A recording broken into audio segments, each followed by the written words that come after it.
নমস্কার। এই মুহূর্তে রয়েছে আমার গুরুত্বপূর্ণ আপডেট। মেঘ কিন্তু প্রবেশ করছে আমাদের এই বঙ্গে।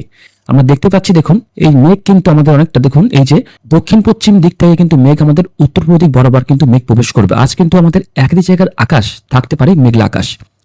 তার সঙ্গে আজ দেখে নেব আজ ঠিক কোন কোন জায়গা হতে পারে বজ্রপাত সহ ঝড় বৃষ্টি, কোন কোন জায়গায় রয়েছে হালকা থেকে মাঝারি বৃষ্টি। তার সঙ্গে আমরা দেখে নেব আপাতত আমাদের এই বঙ্গোপসাগরে ফের আবার কোনো রকম কোনো ঘূর্ণিঝড়ের আশঙ্কা রয়েছে কিনা।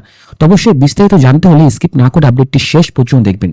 বর্তমানে এই আপডেটটি আপনি কোন জায়গা থেকে দেখছেন সেই জায়গাটির নাম অবশ্যই আমাদের কমেন্টে জানাবেন, এবং আপনার জেলার লেটেস্ট ওয়েদার আপডেট সবার আগে জানতে হলে অবশ্যই এই চ্যানেলটি কিন্তু সাবস্ক্রাইব করে দেবেন। আমরা যদি এই মুহূর্তে আবহাওয়ার আগে আসি, তাহলে দেখুন আমাদের এই মুহূর্তে কিন্তু আমাদের পুরোপুরি পশ্চিমবঙ্গ পরিষ্কার রয়েছে, এবং রাডার বলছে এই মুহূর্তে কিন্তু কোথাও কোনো রকম বৃষ্টিপাত কিন্তু আমাদের এই পশ্চিমবঙ্গে হচ্ছে না। কিছুটা কিন্তু বৃষ্টিপাত এই মুহূর্তে আমাদের দেখতে পাচ্ছি। বাংলাদেশের কিন্তু এই মুহূর্তে বেশ কিছু জায়গায় বৃষ্টিপাত চলছে। বিশেষ করে এই মুহূর্তে দেখুন বাংলাদেশে বুলবুলতনে বৃষ্টিপাত চলছে, তার সঙ্গে লালমোহনে বৃষ্টিপাত চলছে। এর পাশাপাশি এই মুহূর্তে এদিকে দেখুন শিলচরে বৃষ্টিপাত চলছে, আর কোথাও কিন্তু সেভাবে কোনো রকম কোনো বৃষ্টিপাত নেই। শীতের মধ্যে কিন্তু বৃষ্টিপাত হচ্ছে বাংলাদেশের একাধিক জায়গাতে।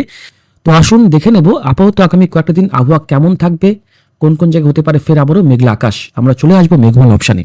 আমরা যদি এই মুহূর্তের আপডেট দেখি, তাহলে কিন্তু এই মুহূর্তে আমাদের পশ্চিমবঙ্গে দেখুন পুরুলিয়া থেকে শুরু করে এদিকে হুড়া, তার সঙ্গে কিছুটা আসানসোল, চিত্তরঞ্জনে কিন্তু রয়েছে মেঘলা আকাশ। এবং এই মেঘলা আকাশ যেটা রয়েছে না, এটা কিন্তু আর সারাটার দিন যদি দেখি তাহলে কিন্তু আস্তে আস্তে কিন্তু এই মেঘলা আকাশটা কেটে যাবে। এরপর যদি আমরা আগামীকাল চলে আসি, আগামীকাল কিন্তু সকালের দিকে বেশ মেঘলা আকাশ থাকবে।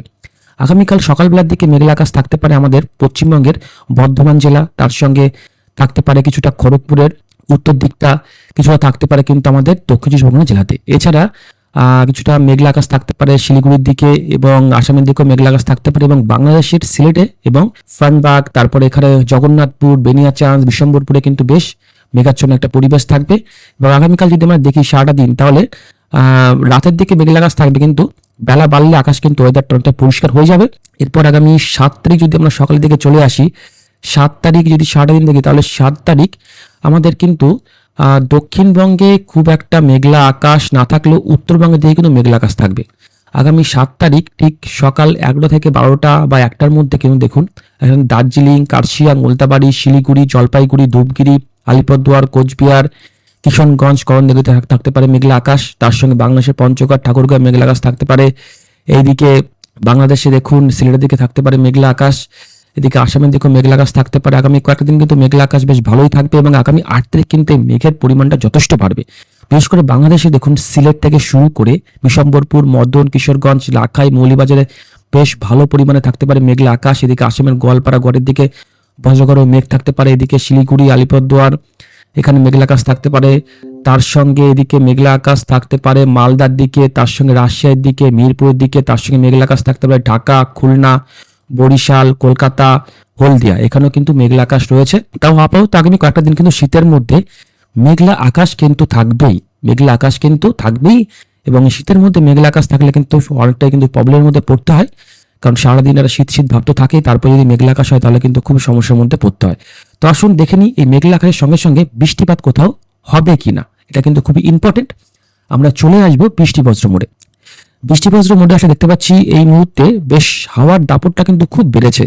এই উত্তরে হাওয়ার দাপট দেখুন ভয়ঙ্করভাবে কিন্তু আমাদের এই বঙ্গের দিকে ঢুকছে। উত্তরে হাওয়া হুড় করে কিন্তু বঙ্গের দিকে ঢুকছে, যার কারণে বেশ ঠান্ডা তো রয়েছে। এই মুহূর্তে আমরা দেখতে পাচ্ছি গত 4-5 দিন ধরে কিন্তু ব্যাপক পরিমাণে ঠান্ডা পড়ছে। আর এদিকে এই ঘূর্ণাবর্ত যেটা তৈরি হয়েছিল ঘূর্ণিঝড় দ্বিতীয়ার কারণে এখনো পর্যন্ত কিন্তু বেঙ্গালুরু, কোয়েম্বাটুরে, তারপরে এখানে ম্যাঙ্গালুরু, এখানে কিন্তু বৃষ্টিপাত চলছে। কিছুটা বৃষ্টিপাত কিন্তু আমাদের চেন্নাই, পন্ডিচেরির দিকে চলছে।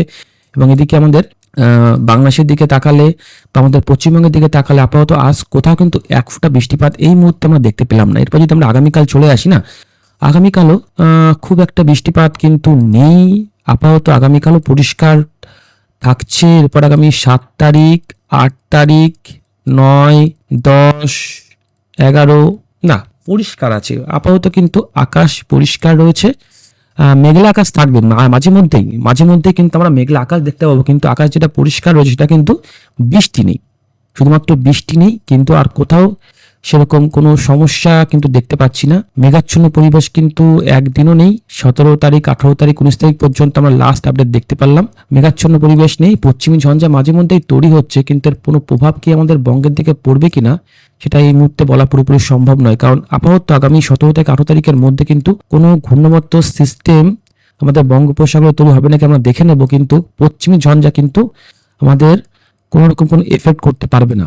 যা পশ্চিমী ঝঞ্ঝা রয়েছে সেটা কিন্তু আস্তে আস্তে এই নেপাল হয়ে সেটা কিন্তু ভুটানে বেরিয়ে যাবে। আমাদের দক্ষিণবঙ্গে বা উত্তরবঙ্গে কোনো রকম কোনো বৃষ্টিপাত কিন্তু নেই। পশ্চিমী ঝঞ্ঝার কারণে ম্যাক্সিমাম টাইম আমরা দেখেছি কিন্তু আমাদের উত্তরবঙ্গে বৃষ্টিপাত হয়, কিন্তু এরকম এই সময়টা কোনো বৃষ্টিপাত নেই। তো আসুন দেখিনি সিস্টেম কোনো বঙ্গোপসাগরে তৈরি হচ্ছে কিনা। আমরা চলে আসবো বায়ু মোডটাতে।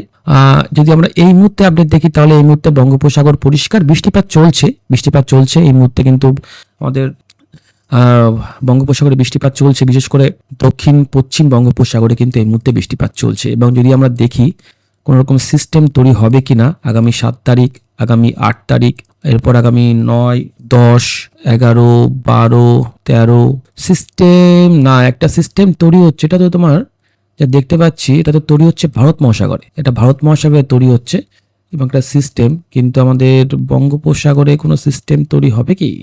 ভারত মহাসাগরে একটা সিস্টেম তৈরি হচ্ছে। ভারত মহাসাগরে কি ঘূর্ণিঝড় সিস্টেম তৈরি হবে না? কাস্টিং এসিড প্রায় 60-70, এর কোনো এফেক্ট আমাদের বঙ্গে পড়বে না। এবং এদিকে যদি একটা ঘূর্ণাবর্ত তৈরি হয় আগামী 16 তারিখ 17 তারিখ নাগাদ, সেরকম কোনো সিস্টেম দেখতে পাচ্ছি না। পরপর দুটো ঘূর্ণাবর্ত কিন্তু তৈরি হলো এবং ঘূর্ণিঝড়ও কিন্তু তৈরি হয়ে গেল।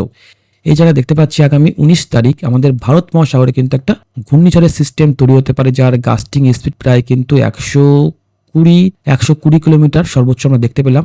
কিন্তু এর অভিমুখ আমাদের কিন্তু বঙ্গের দিকে আসার কোনো রকম চান্স নেই, আমাদের দক্ষিণ ভারত আসার কোনো রকম চান্স নেই। এটা যা দেখতে পাচ্ছি এটা কিন্তু এদিক বরাবর চলে যাবে, এই দিক বরাবর। এবং আমাদের বঙ্গোপসাগরে কিন্তু আপাতত সিস্টেম কোনো দেখতে পারলাম না। এবার আবহাওয়া তো এটা কিন্তু যখন তখন পরিবর্তন হতেই পারে, যে এই মুহূর্তে দেখাচ্ছে নেই, এটা কিন্তু আজ থেকে 2 দিন 3 দিন পরে এটা কিন্তু একটা সিস্টেম তৈরি করতেই পারে।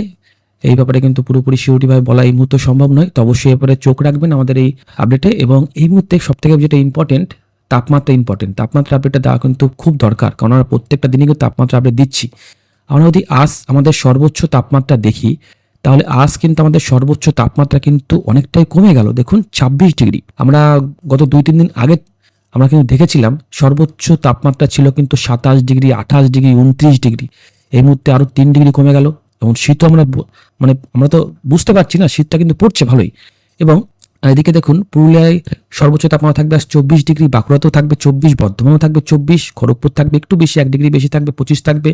এদিকে মালদা থাকবে 24, উত্তর দিনাজপুর দক্ষিণ দিনাজপুর থাকবে 24-25-এর মধ্যে, দার্জিলিং থাকবে 17, গ্যাংটক থাকবে 15, শিলিগুড়ি থাকবে 24, আলিপুরদুয়ার, কোচবিহার, ধূপগুড়ি, জলপাইগুড়ি থাকবে 25-এর মধ্যে। এবং বাংলাদেশে তাপমাত্রা কিন্তু ঘোরাফেরা করবে 24-25। এমনি যা দেখতে পাচ্ছি এই মুহূর্তে বাংলাদেশের ঢাকাতে একটু তাপমাত্রা বেশি থাকতে পারে 27 ডিগ্রি। এছাড়া কিন্তু 25-26-এর মধ্যেই তাপমাত্রা কিন্তু ঘোরাফেরা করবে। এবং আগামীকাল সকালের দিকে তাপমাত্রা কিন্তু সে আবারও কমে 14-15-এর মধ্যে হয়ে যাবে। এদিকে পুরুলিয়া বাঁকুড়াতে হয়ে যাবে কিন্তু 11, পুরুলিয়াতে কিন্তু 11 ডিগ্রি তাপমাত্রা নেমে আসবে আগামীকাল সকালবেলা। ভয়ঙ্কর পরিমাণে কিন্তু ঠান্ডা পড়বে আগামীকাল আমাদের এই পশ্চিমের জেলার পুরুলিয়া বাঁকুড়াতে। এবং এদিকে আমাদের শিলিগুড়ি আলিপুরদুয়ারে 14 ডিগ্রি, গ্যাংটক থাকবে 6 ডিগ্রি সকালের দিকে। এবং এদিকে বাংলাদেশে 12, 13, 14-এর মধ্যে তাপমাত্রা ঘোরাফেরা করবে। এবং আগামীকালও সর্বোচ্চ তাপমাত্রা কিন্তু 26-25-এর মধ্যে ঘোরাফেরা করবে। তো মোটামুটি ঠান্ডা কিন্তু বাড়ছে, ঠান্ডা আরও বাড়বে, কারণ উত্তরে হাওয়ার দাপট কিন্তু যথেষ্ট পরিমাণে বাড়ছে। এবং উত্তরে হাওয়া কিন্তু আমাদের বঙ্গে হু করে ঢুকছে। এই যে বরফের শীতল বাতাস এটা কিন্তু হু করে আমাদের বঙ্গে ঢুকছে, যার কারণে কিন্তু প্রবল পরিমাণে ঠান্ডা পড়বে। এবং আজ কিন্তু তাপমাত্রা আরও অনেকটাই কমে গেছে।